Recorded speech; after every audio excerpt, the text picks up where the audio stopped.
우리가 인생을 살다 보면 상처를 받는 경우가 있습니다. 크든지 작든지 또 알게 모르게 우리는 상처를 많이 받고 살죠. 그런데 그 상처가 너무나 큰 나머지 일생을 그 기억에서부터 벗어나지 못하는 사람도 있습니다. 우리는 오늘 본문에 나오는 베드로에게서 그런 모습을 발견할 수가 있습니다.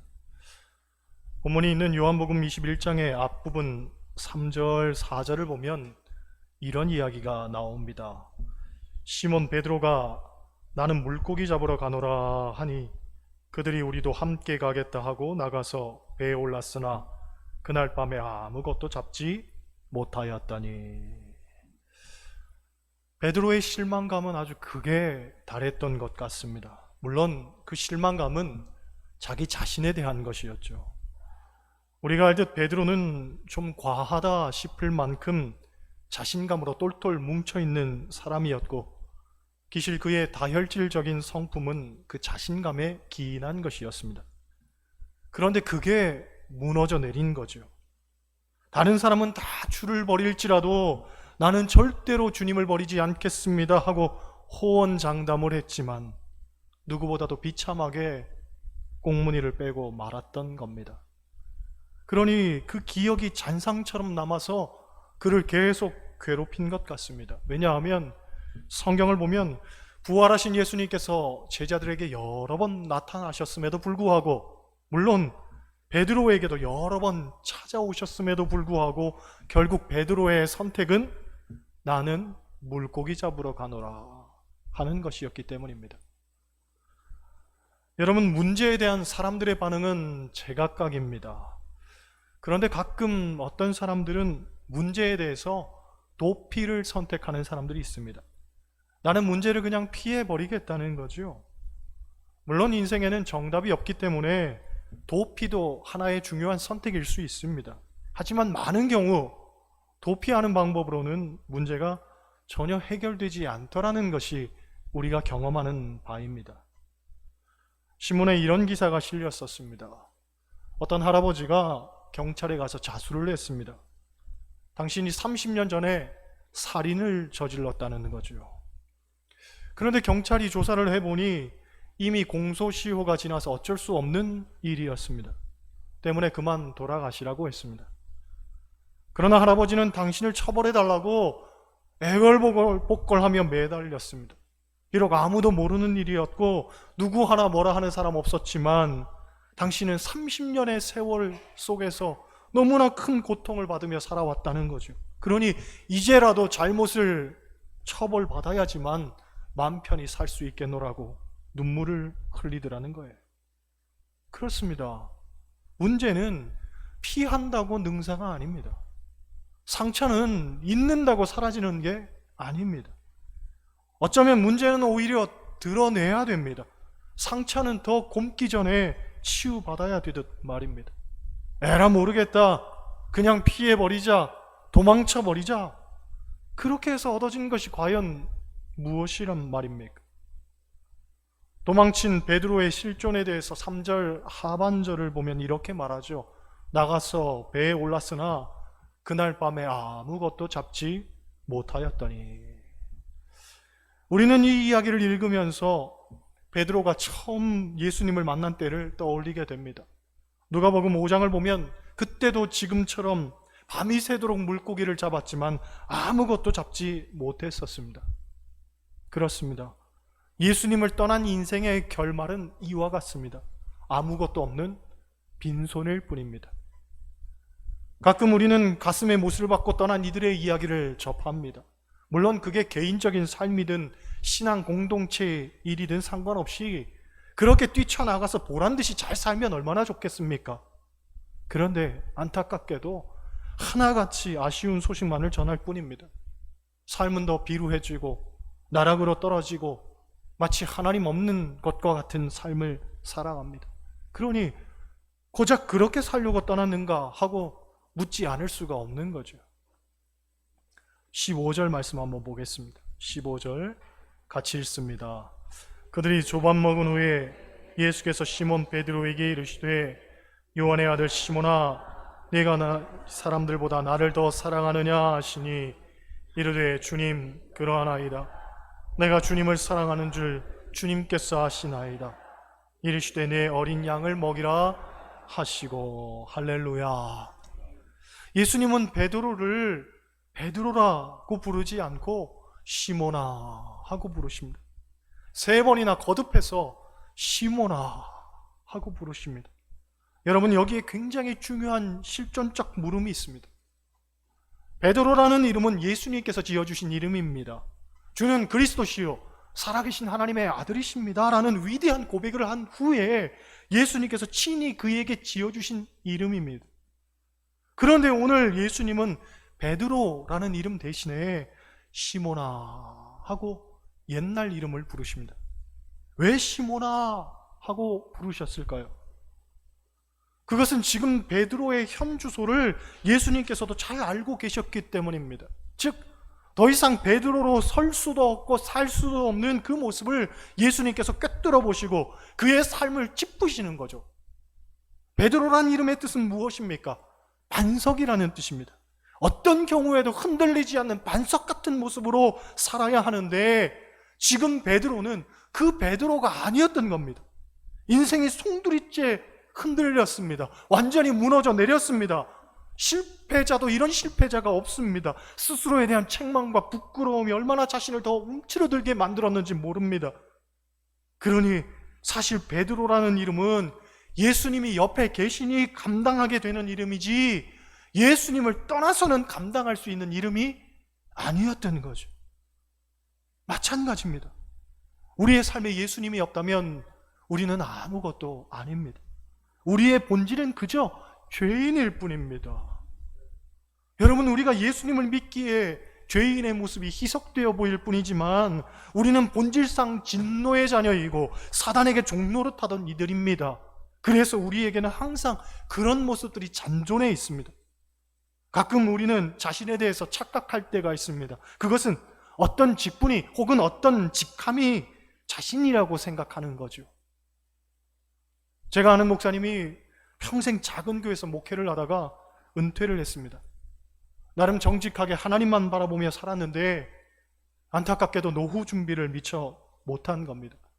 그러니 목구멍이 포도청이라고 먹고는 살아야겠기에 할 수 있는 일을 찾다 보니까 그 나이에 할 수 있는 일이라고는 아파트 경비밖에는 없더랍니다. 물론 그것도 70이 넘은 사람에게는 하늘의 별 따기만큼이나 구하기 어려운 자리였습니다. 다행히 어떤 교우분의 소개로 한 아파트의 경비로 취직을 하게 되었는데 출근하는 첫날부터 이분이 충격을 받았다고 합니다. 목사님이 분리수거하는 곳에서 일을 하고 있었는데 뒤에서 누군가를 부르더라는 거죠. 어이, 김씨. 목사님은 상관 않고 계속 일을 했습니다. 그런데 또다시 부르더라는 거예요. 어이, 김씨. 돌아보니 글쎄 당신을 부르는 소리였습니다. 솔직히 별것 아닐 수도 있는 일이었습니다. 하지만 이 목사님에게는 너무나 큰 충격이었습니다.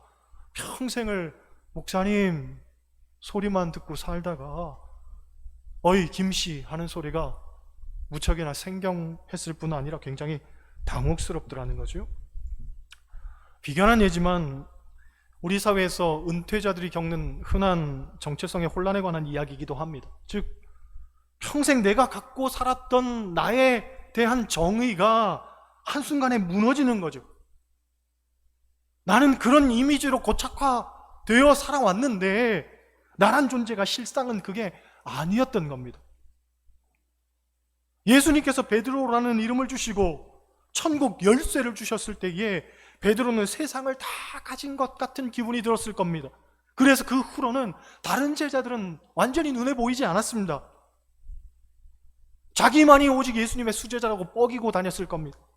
예수님께서 내가 나를 부인할 것이다 라고 말씀하셨을 때에도 다른 사람은 다 그래도 나는 안 그럽니다 하고 자신 있게 말했던 사람이 베드로입니다. 마치 반석처럼 영원히 굳건한 삶을 살 것이라 그는 믿었을 겁니다. 그런데 알고 보니 아니었던 거죠. 베드로라는 이름은 그저 허상일 뿐이었습니다. 자신은 단지 시몬일 뿐이었죠. 그 누구보다도 미련하고 모질 같은 이였던 것입니다.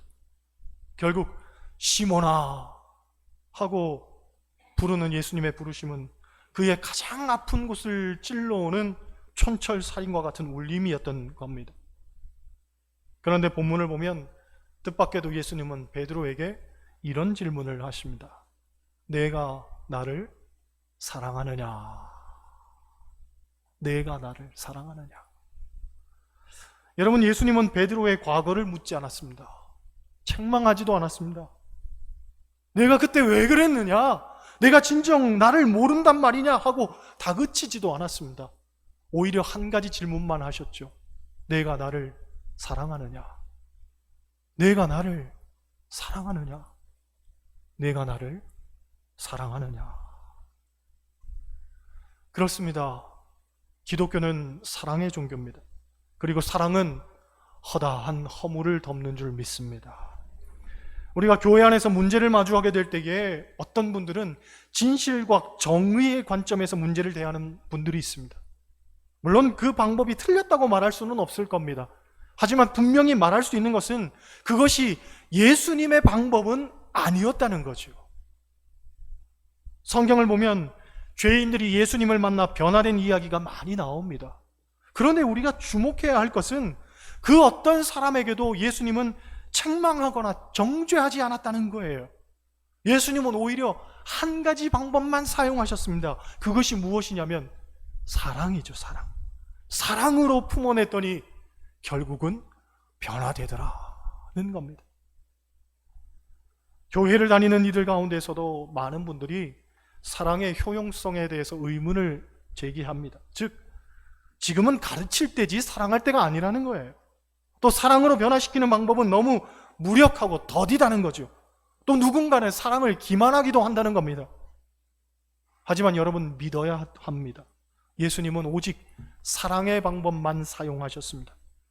우리가 사랑하지 않는다면 과연 우리가 예수님을 믿는 사람들이라고 말할 수 있겠습니까? 거지와 신사라는 유명한 소설이 있습니다. 한 신사가 산책을 하다가 거지를 만나게 됩니다. 거지가 한 푼 줍쇼 하는데 너무 불쌍해서 한 푼을 주려고 주머니를 뒤지니 마침 지갑을 집에 놓고 안 가져온 겁니다. 보통 사람 같으면 지갑이 없으니 그냥 가야지 하고 지나갔을 텐데 이 신사는 그래도 뭔가 그 거지에게 주고 싶은 거죠. 그래서 호주머니를 다 뒤져봅니다. 바지 주머니도 뒤져보고 뒷주머니도 뒤져보고 호주머니도 뒤져보고 열심히 뒤집니다. 그러니 거지가 기대를 하고 보지요. 도대체 뭘 주려고 저렇게 호주머니를 뒤지나. 그런데 다 뒤져봐도 정말 아무것도 없는 거예요. 아무것도 없는 거예요. 실컷 뒤지다가 머쓱해진 신사가 거지의 손을 잡고 말합니다. 미안합니다. 내가 뭔가 주고 싶어서 다 뒤져봤는데 글쎄 아무것도 없네요. 그랬더니 거지가 대답하죠. 아닙니다. 난 당신으로부터 이미 많은 것을 받았습니다. 아니, 신사가 거지에게 준 것이 없는데 거지는 도대체 무엇을 받았단 말입니까? 하지만 우리는 알죠. 거지가 받았던 건 사랑입니다. 사랑. 그저 동전 하나 던져주는 이례적 사랑이 아니라 어떻게 하든지 무엇이라도 좀 주고 싶은 그 마음이 거지로 하여금 내가 사랑을 받았구나. 저 사람이 저렇게 나에게 따뜻한 사랑을 주었구나 하고 느끼게 만들었다는 거죠. 여러분, 사랑을 믿어야 됩니다. 베드로를 찾아오신 예수님은 오직 그의 사랑만을 물어보셨습니다. 내가 나를 사랑하느냐? 우리가 누군가를 가르쳐서 그 사람을 변화시킬 수 있을 거라는 기대는 절대로 가지면 안 됩니다. 그건 때로는 허무한 망상일 뿐입니다. 왜? 스데반이 촌철살인의 설교를 했더니 사람들이 이를 갈았던 걸 우리는 기억해야 됩니다. 사람으로 하여금 깨닫게 하겠다. 내 힘으로 천만의 말씀, 이를 갈 뿐입니다. 오히려 교회는 사랑이 있는 곳이고 사랑으로 다스리는 곳이어야 합니다. 우리의 해답은 오직 사랑밖에 없다는 걸 우리는 깨달아야 됩니다. 17절 말씀 한번 보세요. 17절 같이 읽습니다. 세 번째 이르시되 요한의 아들 시몬아 네가 나를 사랑하느냐 하시니 주께서 세 번째 내가 나를 사랑하느냐 하심으로 베드로가 근심하여 이르되 주님 모든 것을 아시오매 내가 주님을 사랑하는 줄을 주님께서 아시나이다. 예수께서 이르시되 내 양을 먹이라. 할렐루야. 여기에서 우리는 예수님께서 말씀하신 새 계명을 떠올리게 됩니다. 요한복음 13장 34절을 보면 이런 말씀이 나오죠. 새 계명을 너희에게 주노니 서로 사랑하라. 내가 너희를 사랑한 것 같이 너희도 서로 사랑하라. 곧 예수님을 사랑한다면 이웃을 사랑하는 것이 마땅하다는 거예요. 그런데 이웃을 사랑하는 것을 오늘 본문은 뭐라고 말하냐면 내 양을 치고 내 양을 먹이는 것에 비유합니다. 이것이 무슨 말이냐면 성경시대에 가장 힘든 직업이 목자였습니다. 왜냐하면 양을 먹이고 양을 치는 일이 가장 힘들었기 때문입니다. 너무 어려운 일이었기 때문입니다. 그런 관점에서 생각해 보면 이웃을 사랑하는 것이 내 양을 치고 내 양을 먹이는 것이다 라고 할 때에 여러분 이웃을 사랑하는 것이 쉽겠습니까? 어렵겠습니까? 그냥 어려운 게 아니라 가장 어려운 거예요. 가장 어려운 거. 그 인간, 그 꼴도 보기 싫은 인간, 그 사람을 사랑하는 게 이게 보통 일이 아니란 말이죠. 늘 말씀드리지만 우리가 사랑에 대해서 오해하는 것 두 가지가 있습니다. 하나는 사랑이 감정이라는 거죠. 그러나 아닙니다. 성경은 절대로 사랑이 감정이라고 말하지 않습니다. 사랑은 행동입니다. 그리고 삶입니다. 물론 사랑에는 감정적 요소가 분명히 있기는 합니다. 그러나 그 감정을 행동으로 녹여내는 것이 그리스도인의 사랑이죠. 마태복음 5장을 보면 예수님께서 어떻게 사랑할 것인가에 대해서 구체적으로 가르쳐주는 내용이 나옵니다. 내용은 이렇습니다. 누구든지 내 오른편 뺨을 치거든 왼편도 돌려대며 속옷을 가지고자 하는 자에게는 겉옷까지도 가지게 하며 억지로 오리를 가게 하거든 그 사람과 심리를 동행하고 구하는 자에게 주고 꾸고자 하는 자에게는 거절하지 말고 원수를 사랑하고 너희를 박해하는 자를 위하여 기도하라. 이게 사랑이라는 거예요. 이게 사랑이라는 거죠, 여러분. 그런데 이게 쉽겠습니까? 감정적으로는 도저히 될 일이 아닙니다. 내 감정은 이미 속에서부터 부글부글 끓어오르고 불타고 있는데 어떻게 사랑을 한단 말입니까? 하지만 성경은 사랑하라고 말합니다. 즉 감정에 현혹되지 말고 사명에 충실하라는 거예요. 사랑은 감정 아니고 사랑은 행동이고 사랑은 사명이라는 거죠. 또 우리가 사랑에 대해서 오해하는 다른 하나는 사랑의 반대는 미움이라는 겁니다. 여러분 누군가를 미워하고 있을 때에 그것이 그 사람을 사랑하지 않는 것이라고 우리는 쉽게 단정하지만 그렇지 않습니다. 미워한다고 사랑하지 않는 건 아닙니다. 오늘날 많은 가정들이 깨어지고 있는데 그들의 이야기를 들어보면 서로 미워하기 때문에 사랑이 끝났다고 말하는 거죠. 미워하고 사느니 차라리 관계를 청산하는 것이 낫지 않겠냐라고 말하지만 그렇지 않습니다.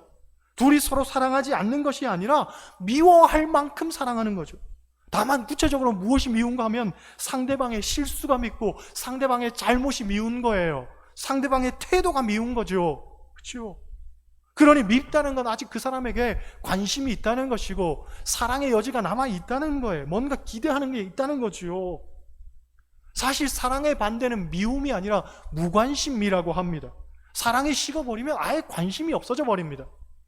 기대하는 것도 없고 그래서 미워할 것도 없는 거죠. 내 마음속에 뭔가 부대끼는 감정들, 사실은 그것도 사랑인 거예요. 사랑.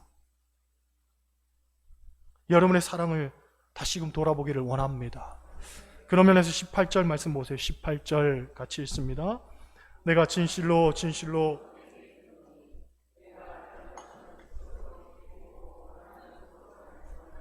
늙어서는 내 팔을 벌리리니 남이 내게 띠띠우고 원하지 않는 곳으로 데려가리라. 할렐루야. 결론부터 말하면 사랑할 수 있을 때 사랑하라는 거예요. 사랑도 나중에는 하고 싶어도 할 수 없을 때가 온다는 거죠. 인생의 시간들이 쌓이면서 사람에게는 후회도 많이 쌓입니다. 저부터도 문득 그런 생각이 들 때가 있죠.